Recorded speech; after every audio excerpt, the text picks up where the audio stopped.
Hi, I'm Gidon from thetechnologyman.com. The Bluetti AC180 has two 1800 watt AC outlets, super fast 1440 watt mains charging and an 1152 watt hour long lasting LiFePO battery. This is a mid-sized power station, probably the best size of unit for a lot of people if you have the funds. It's powerful enough to run almost anything and still fairly portable. I'll compare it to my current favourite option in this category, the EcoFlow Delta 2. These power stations are perfect for power cuts, camping, travel and festivals, and around the house and out and about to charge all your tech.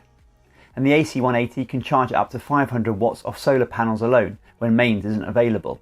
I'll run through its capabilities and thoroughly test all its claims to help you decide if this is the right power station for you. So let's take a closer look.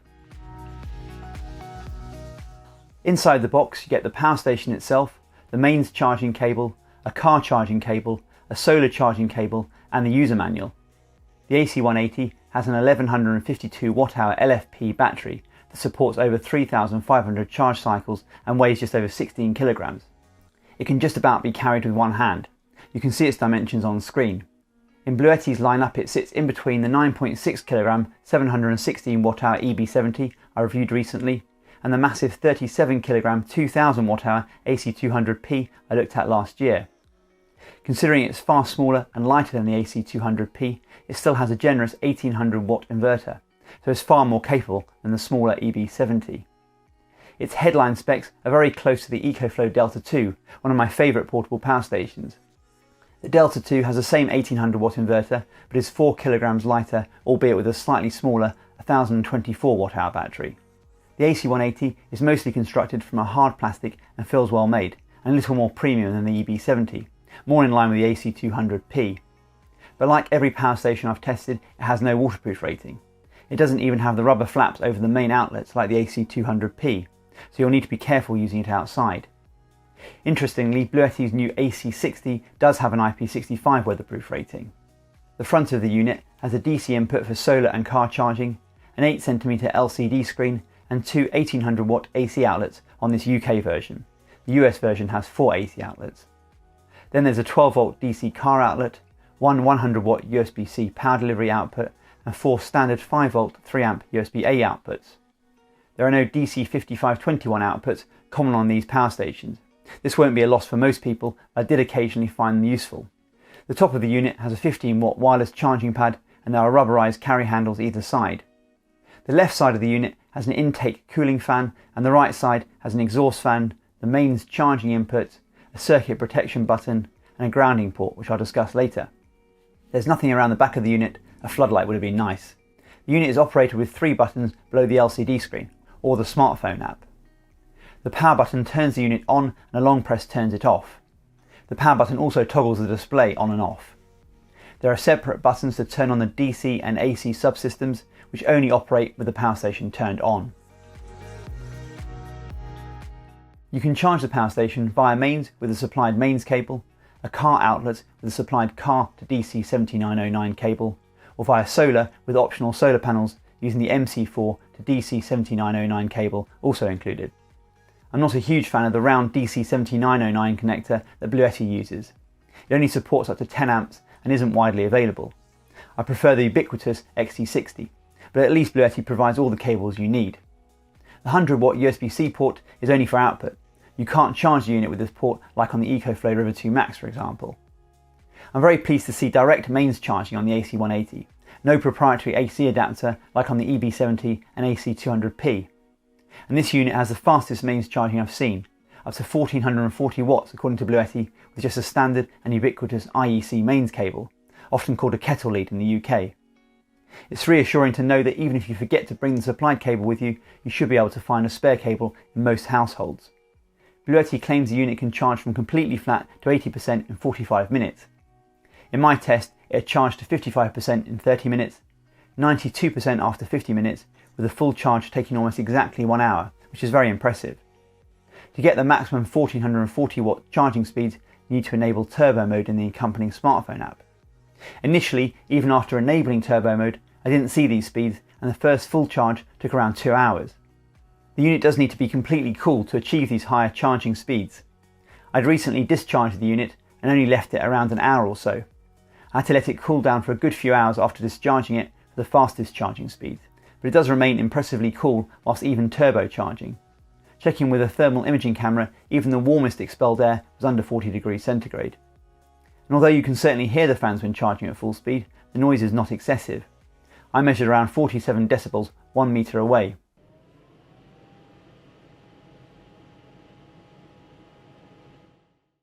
That's about 10 dB quieter than the EcoFlow Delta 2 charging at full speed. Even better if you enable silent charging mode.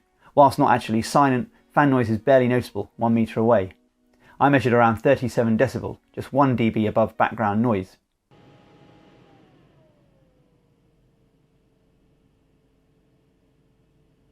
If you're not in a rush, you're better off charging at slower speeds, either silent or standard, to preserve the battery life.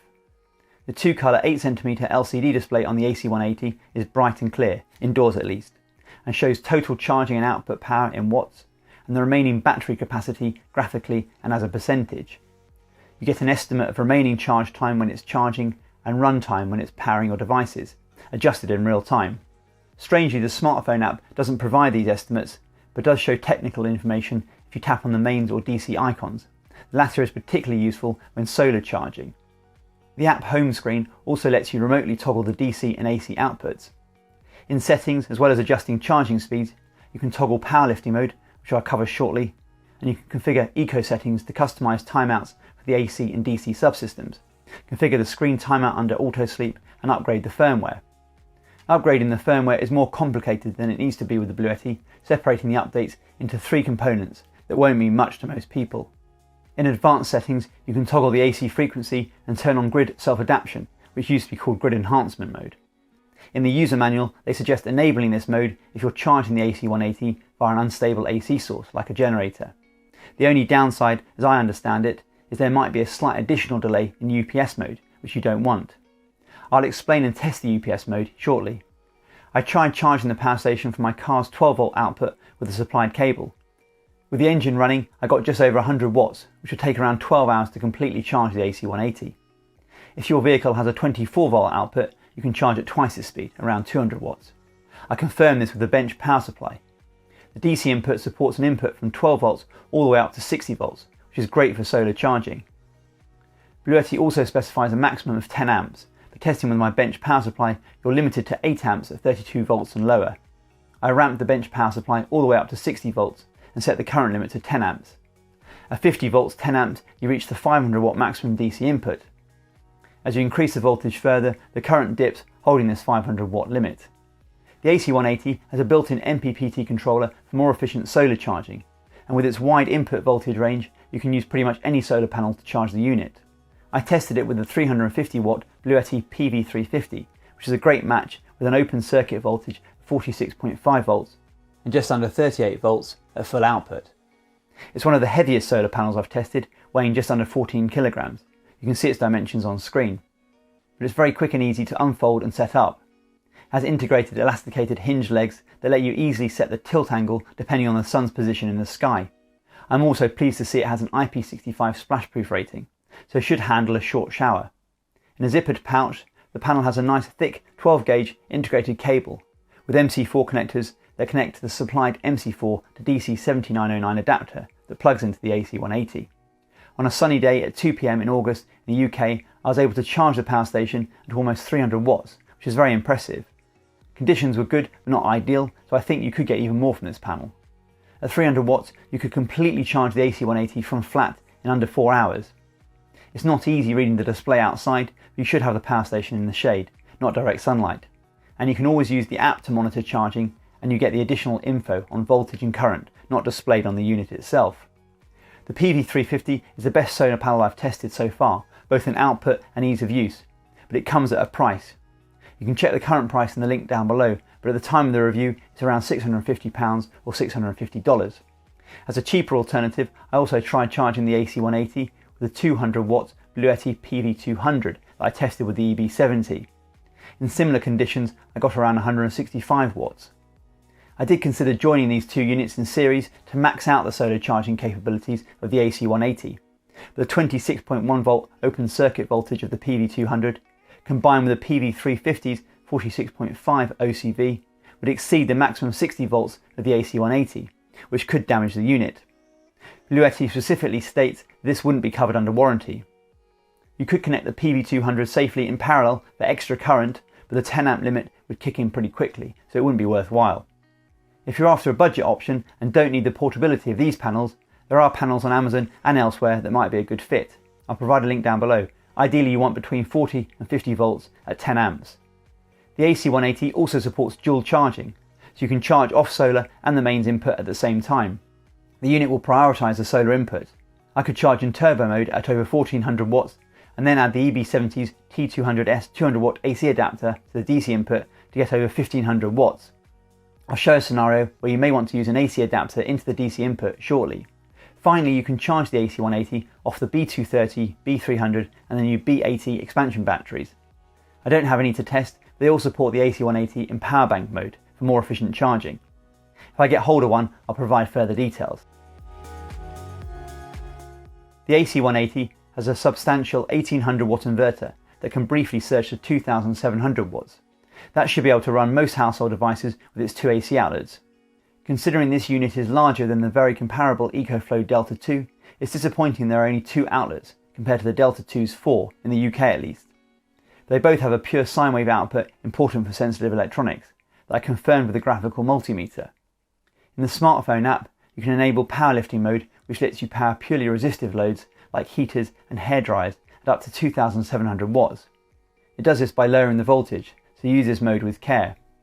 I can run this 2 kilowatt heater at full output for over 2 minutes at 230 volts and just under 2000 watts before the AC switches off with an overload error. That's pretty good in itself since the inverter is only rated at 1800 watts. You can reset the inverter with a long press of the AC button. After enabling powerlifting mode, the heater can now run indefinitely at a slightly lower output of around 1750 watts, but notice the voltage has dropped to 215 volts. A little icon appears on the LCD display when powerlifting is on. At full output, the fans kick in at full speed and are a little louder than when charging in turbo mode. I measure around 50 dB 1 meter away, but again the unit stays very cool as you can see from the thermal imaging camera. At lower output, typically under 100 watts, the fan doesn't come on at all.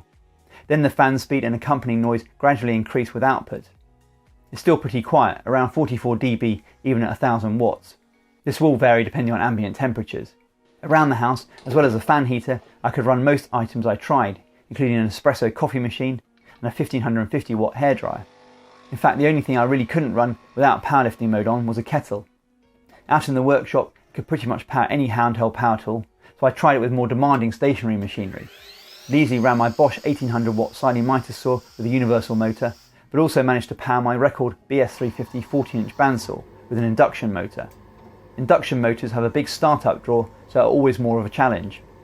It also ran a small 1.1 kilowatt compressor, but my larger workshop compressor triggered the unit's overload protection. It's important to turn off the AC subsystem when it's not needed. It's hard to measure precisely, but I found the unit dropped around 5% every 4 hours if it was left on with nothing plugged in. Fortunately, you can configure Eco mode in the app so that the AC subsystem shuts off automatically after between 1 and 4 hours when the output power is less than between 15 and 30 watts. It's a shame you can't set this minimum a little lower. Some mains chargers for certain devices use a lot less than this, so you'll end up having to leave Eco mode off. In that case, you may be better off using the DC outputs to power them if possible. I left the DC subsystem on for 12 hours, and although I'm sure there is some parasitic drain, the battery level percentage remained unchanged. The DC Eco mode lets you configure the cutoff power levels between 5 and 10 watts. I tested the DC outputs starting with a 12 volt car outlet, which has up to 10 amps regulated output, which I confirmed with a load tester. The voltage and power dropped if I increased the current further. There's only one 100 watt USB Type-C power delivery port, which I tested charging the EcoFlow River 2 Max at its rated 100 watt maximum output. I'd have liked at least one additional 100 watt USB-C port. They're useful for charging pretty much any modern gadget, including a lot of the latest laptops like this MacBook. Instead, Bluetti have opted for 4 bog standard USB-A ports, which unfortunately don't even support any fast charging standards. They do at least support a full 3 amps at 5 volts, which I confirmed with a load tester. The final DC output is a 15 watt Qi wireless charging pad on top of the unit, which charged my iPhone 13 Pro at around 8 watts. You'd need a supported Android phone for faster charging speeds. You can use all AC and DC ports simultaneously, and the unit supports pass-through charging so they can be used whilst the power station is charging. I measured the usable capacity of the 1152 Wh LFP built-in battery. I ran a heater via energy monitoring plug at around 1000 watts until the power station turned off. The heater ran for 58 minutes and 23 seconds and consumed 983 Wh. Power stations like this will always have some conversion losses, and anything over 80% is pretty good. The Bluetti works out at 983 Wh divided by 1152 Wh, which is around 85%. I did a similar test using the DC output with an 8 amp electronic load attached. I measured 997 Wh or 87% efficiency. The AC180 also supports a UPS mode with a transfer time of less than 20 milliseconds according to Bluetti. Here I have my desktop plugged into the power station and the power station charging off mains. In this setup, the desktop computer is effectively running directly off mains via the power station. If there's a power cut, in this case I'm just disconnecting the mains plug, the AC180 switches across to its internal battery and the switchover is fast enough that the desktop computer doesn't notice. In most cases, this is the best way to use the AC180 as a UPS since it preserves battery life. This mode is sometimes called offline UPS mode. But if you're running very sensitive devices that can't lose power even for an instant, for example a medical device or a server, you can charge the device by the DC input. Here I'm using the Bluetti T200S 200 watt mains AC adapter that came with the EB70. You can buy it separately. In this case, if you lose power, there's no transfer time since the device is already running off the battery. This is sometimes called online UPS mode. I wouldn't suggest using this mode of operation long term since you're constantly recycling the battery. And make sure the device you're running draws less power than the mains AC charger you're using, otherwise the battery will eventually run flat. I briefly mentioned the grounding port on the side of the unit. The manual has a strongly worded caution that the unit shouldn't be used without it being grounded. But it doesn't come with any hardware to ground it, so you need an M5 bolt, a length of 14 gauge wire, and if you are in a field, a metal spike to connect it to. Whether you need to ground the unit will depend on local regulations, so please check, but the likelihood is you'd only need to ground the AC180 for a more permanent installation. If you have the unit plugged into mains, it will be grounded, although this is unlikely to be practical. I'll provide a link down below with further information. The Bluetti AC180 is one of the best power stations I've tested so far in its class. It's very comparable to the EcoFlow Delta 2 and at a similar price. It has slightly more capacity than the Delta 2, is a little quieter both charging and discharging and is even faster charging, has a wireless charging pad, and I prefer having the AC ports around the front. But it is noticeably heavier than the Delta 2, has fewer AC outlets and only the 100 watt USB-C output, compared to 2 on the EcoFlow. Both come with a 5-year warranty and both have similar solar charging capabilities. And both have battery expansion options, although the EcoFlow has a dedicated expansion port built in. Also check out my review of the Anker 757, which is another option in this category, but I'd only choose it over these two if it was cheaper. I'll have links on screen and down below to all my power station reviews. Overall I've been very impressed with the AC180, it's pretty difficult to fault. A weatherproof rating, some extra AC outlets, and another 100 watt USB-C port would be nice. And I'm hoping Bluetti moves to more standardised XT60 or XT90 charging ports. These are all fairly minor points. I also really like their PV350 solar panel I tested with the AC180. These portable solar panels, especially at these higher outputs, are expensive. I have links to all the products I've discussed in this review with current prices and any offers down in the video description, so please check those out. I'd love to hear your thoughts. Is the AC180 on your shortlist? If you have the AC180, what do you think of it? Or if there's another power station you want me to test, let me know. And as always, if you have any questions, please ask. I read every comment and will do my best to respond. I do hope you found this video useful. Please like the video if you did. I'm releasing videos every week on the latest technology and how to get the most out of it, so please make sure you subscribe. And don't forget to tap the bell icon if you want to get notified as soon as a new video gets uploaded. Thanks for watching.